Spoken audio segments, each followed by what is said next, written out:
ಸಿದ್ದರಾಮಯ್ಯನವರು ನನ್ನ ಎದುರುಗಡೆ ಬರಬೇಕು ಡಿಬೇಟ್ಗೆ. ಸಂಸ್ಕೃತಿ ಅಂದರೆ ಏನು, ಯಾವುದು ಸಭ್ಯತೆ, ಇದರ ಎಲ್ಲದರ ಬಗ್ಗೆ ನಾವಿಬ್ಬರು ಚರ್ಚೆ ಮಾಡಬೇಕು ಜನರ ಎದುರುಗಡೆ, ಸಾರ್ವಜನಿಕರ ಎದುರುಗಡೆ. ಅದು ಜನ ಪ್ರತ್ಯಕ್ಷವಾಗಿ ನೋಡಬೇಕು.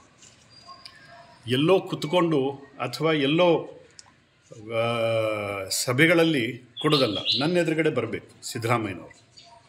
ಸಂಸ್ಕೃತಿ ಬಗ್ಗೆ ಮಾತಾಡ್ತಾರೆ, ಸಭ್ಯತೆ ಬಗ್ಗೆ ಮಾತಾಡ್ತಾರೆ, ನಮ್ಮ ಪ್ರಧಾನಮಂತ್ರಿಗಳ ಬಗ್ಗೆ, ನರೇಂದ್ರ ಮೋದಿಯವರ ಬಗ್ಗೆ, ಅಮಿತ್ ಶಾ ಬಗ್ಗೆ, ಯಡಿಯೂರಪ್ಪನವ್ರ ಬಗ್ಗೆ, ಹಿಂದುತ್ವದ ಬಗ್ಗೆ, ದೇವಸ್ಥಾನಗಳ ಬಗ್ಗೆ ಅಸಭ್ಯವಾಗಿ ನಡ್ಕೊಂಡಿರ್ತಕ್ಕಂಥವ್ರ ಮೊದಲು ಯಾರು? ನಾವೇನು ನಡ್ಕೊಂಡಿದ್ವಾ?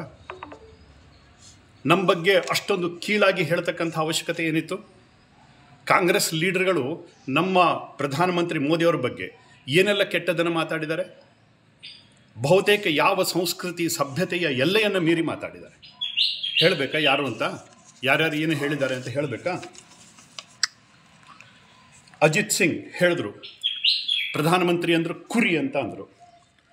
ಆಮೇಲೆ ಅಭಿಷೇಕ್ ಸಿಂಗ್ ಮಾನ್ವಿ ಹೇಳಿದ್ರು ಡ್ಯಾಮೇಜ್ ಮಾಡ್ತಕ್ಕಂಥ ಮನುಷ್ಯ ಅಂತ ಅಂದರು, ಇಡೀ ಭಾರತದ ಡ್ಯಾಮೇಜ್ ಮಾಡ್ತಕ್ಕಂಥ ಮನುಷ್ಯ ಅಂತ ಅಂದರು. ಆಮೇಲೆ ಸಮಾಜವಾದಿ ಪಾರ್ಟಿ ಲೀಡರ್ ಹೇಳಿದ್ರು, ಅಜಮ್ ಖಾನ್ ಹೇಳಿದ್ರು ಅವ ಒಂದು ಪಪ್ಪಿ ಅಂತ ಅಂದರು, ಅತ್ಯಂತ ಜಾತೀಯವಾದಿ ಅಂತ ಕರೆದ್ರು. ಆಮೇಲೆ ಬೇನಿ ಪ್ರಸಾದ್ ವರ್ಮಾ ಅಂತ ಕರೆದ್ರು, ಪ್ರಧಾನಮಂತ್ರಿಗಳನ್ನು ಕೊಲೆಗಡುಕ ಅಂತ ಕರೆದ್ರು. ಆಮೇಲೆ ಸಲ್ಮಾನ್ ಖುರ್ಷಿದ್ ಅವ್ರನ್ನ ಕಪ್ಪೆ ಅಂತ ಕರೆದ್ರು, ಮಂಗ ಅಂತ ಕರೆದ್ರು, ನಪುಂಸಕ ಅಂತ ಕರೆದ್ರು. ಪಿ ಚಿದಂಬರಂ ಹೇಳಿದ್ರು ಅತ್ಯಂತ ದೊಡ್ಡ ಸುಳ್ಳುಗಾರ ಅಂತ ಪಿ ಚಿದಂಬರಂ ಕರೆದ್ರು. ಆಮೇಲೆ ಶರದ್ ಪವಾರ್ ಹೇಳಿದ್ರು ಇವ್ರನ್ನ ಹಿಟ್ಲರ್ ಅಂತ ಕರೆದ್ರು.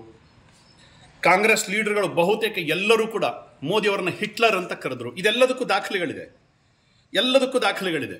ಆಮೇಲೆ ಹಾಜಿ ಯಾಕೂಬ್ ಹೇಳಿದ್ರು ಇವರೊಬ್ಬರು ಪ್ರೆಡೇಟರ್ ಅಂತ ಕರೆದ್ರು, ಟೈರಂಟ್ ಅಂತ ಕರೆದ್ರು.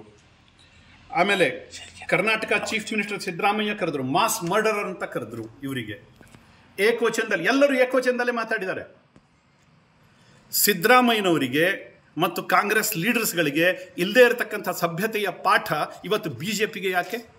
ಯಾರು ನನ್ನ ಮಾತನ್ನು ಒಪ್ಕೊತಾರೋ ಬಿಡ್ತಾರೋ ಪ್ರಶ್ನೆ ಇಲ್ಲ. ಆದರೆ ನನ್ನ ಪ್ರಧಾನಮಂತ್ರಿ, ನನ್ನ ಧರ್ಮ, ನನ್ನ ದೇಶ, ನನ್ನ ನಿಲುವು, ಇದರಲ್ಲಿ ಯಾವುದೇ ಹಿಂಜರಿಕೆಯ ಅವಶ್ಯಕತೆಯೇ ಇಲ್ಲ.